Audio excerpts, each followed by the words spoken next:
Good afternoon. How's everybody doing? Wonderful. I'm so happy to be back here today. I'm from Dearborn, Michigan. I don't know if anybody heard of Dearborn, Michigan. I'm an Arab American. Sorry, white people, don't be scared.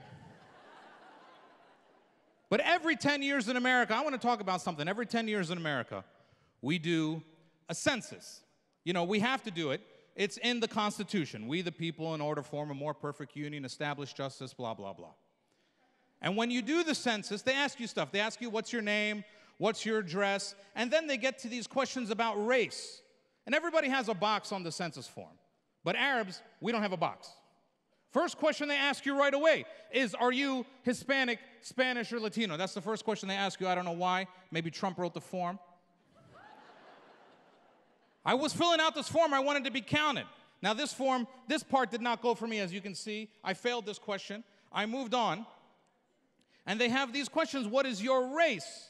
And they ask you, look at all these boxes here, white, black, all these boxes. Everyone has a box. Samoa,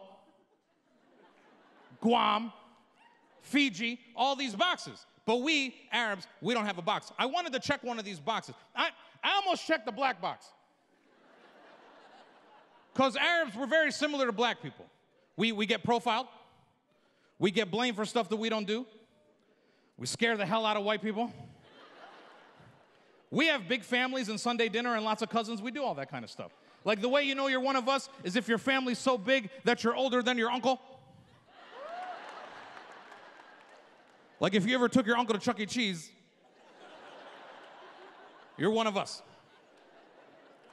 Look at all these other boxes. They have a box that says American Indian. You're not supposed to say American Indian. You're supposed to say Native American. You're not supposed to say American Indian. But they don't say Native American. They don't want to confuse too many people because I think Mike Pence thinks that he's a Native American. They wrote Asian Indian. Now, India's in Asia. You don't need to write Asian Indian. But they wrote American Indian, so they had to write Asian Indian. Look at all the Chinese, Filipino, Japanese, Korean, Vietnamese. Sounds like the best food court ever. I didn't check that box. All these boxes. There's nothing left. All that happens is if you don't have a box for you, you get down, and then there's something that says some other race. Some other. Kind of like we don't care. Just write it here. Now, a lot of people in our community did that, and if you're an Arab, if you don't have a box, you check some other race. Now, every Arab has gone through this. They're filling out a college application or a job application. Are there any Arab Americans here today? Yes? All right, don't be too excited. But if everyone has gone through it, and they're frustrated or annoyed, and they don't have their box, so they check other. Now, on the United States Census form, if you check some other race and you put in an Arab country, do you know what happens to that form? Do you know what happens to that form? You know what they do with that form? They don't burn it. They don't give it to the FBI. They actually file it with white people. Did you know that? Yes. According to the federal government, we're white. White. Scary, right? For you, not for us. But we deserve our own box. Do you guys believe that Arab Americans deserve their own box on the census form? Yes. I want to start a rally right here today at the Masonic Temple of Detroit. We're not white. We're not. We are not white. We're not white because I know I grew up with white people and Arabs are different. We do business different. We bargain in a way that nobody's ever bargained before. I've seen my dad walk into a store when I was a kid. I went to go get a shirt. I said, Baba, I like this shirt. He said, how much is it? This is Arabic for how much. How much is it? I said, $20. And he starts feeling the fabric. Does anyone else have the immigrant dad who feels the fabric like he's a fabric expert? My dad goes, this is very good fabric. I'm like, you grew up in a refugee camp, okay? You don't know what fabric feels like? Said the same thing every Arab dad says.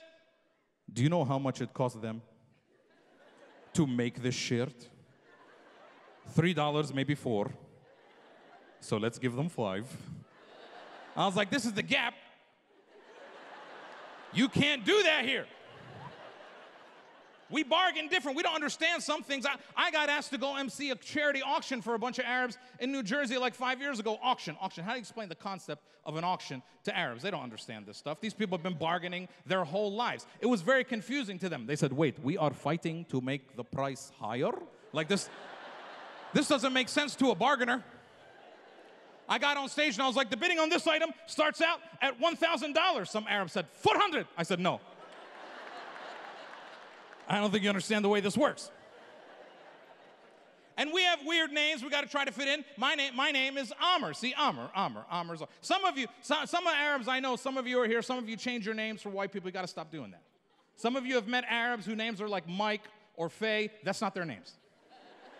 That's not their names. My name is Amer, and it gets confusing sometimes because it autocorrects to America. And that doesn't help, like when I'm sending like late night text messages, you know, like, hey baby, it's America. Ew. No. Screw Trump. I'm Muslim banning you.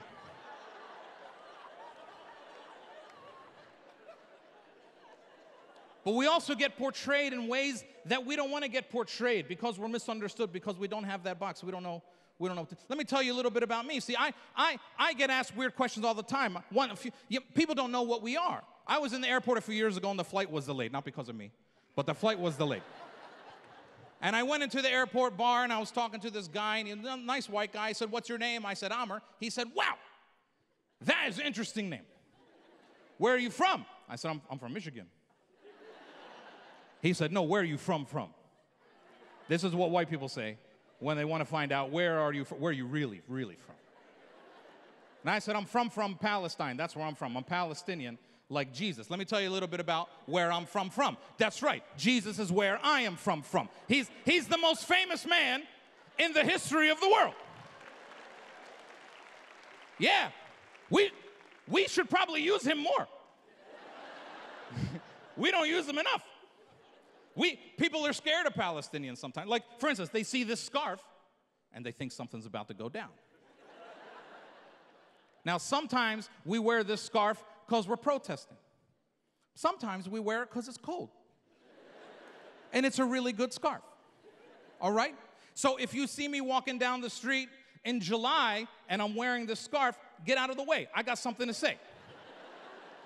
But if you see me walking down the street in January wearing this scarf, it's probably because it's cold and we live in Detroit. But if it's MLK Day, it's because it's cold and we're protesting, and get out of my way, and I got a lot of friends with me. See, I don't know. I live here in America. And see, where I'm from in America is a beautiful place, but it's not as old as where I'm from. See, Palestine.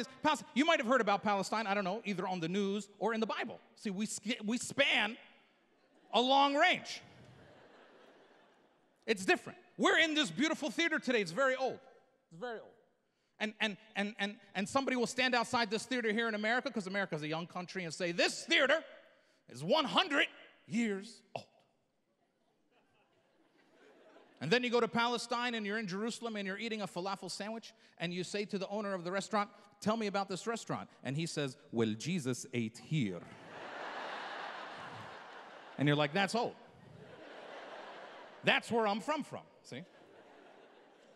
And we get portrayed in ways that we don't want to get portrayed.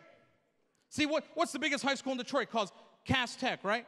Cass Tech. The Cass Tech, what's your mascot? It's called the Technicians. That's a nice name. That's a nice name.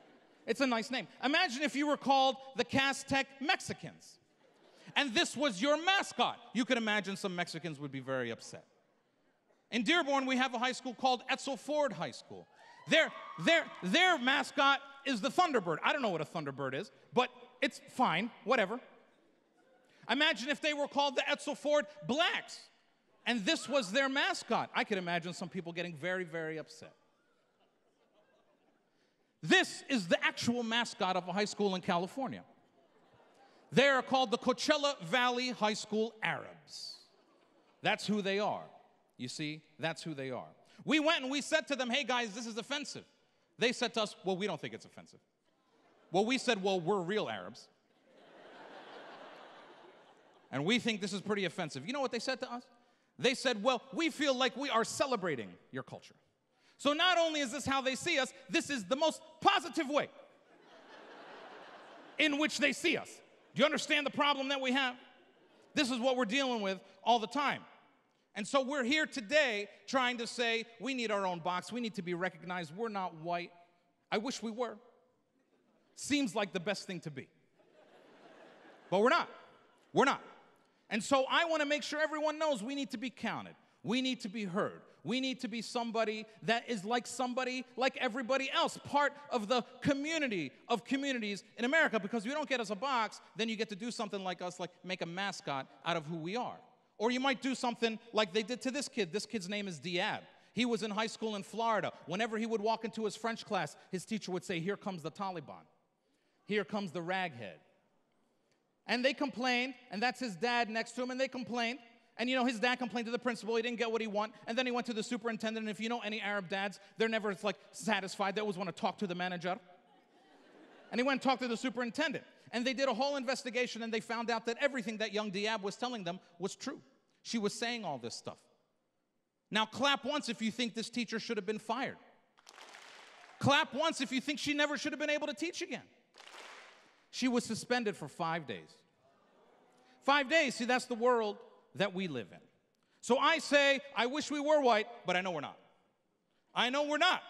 And so now I think the census form should be fixed. You know, I can make it very simple. Ask 4 questions. What's your name? What's your birthday? Where are you from? Where are you from? That's it. That's all we need to know. And for all you Arabs out there, when you are filling out this form and they ask you what's your name, don't change it anymore for anybody else. Be proud of who you are. Okay? Seriously, if your name is Muhammad, be Muhammad. If your name is Jamila, be Jamila. If your name is Mustafa, be Mustafa. If your name is Jihad, be Jay. We don't need these problems, man. Thank you, everybody. Have a good night.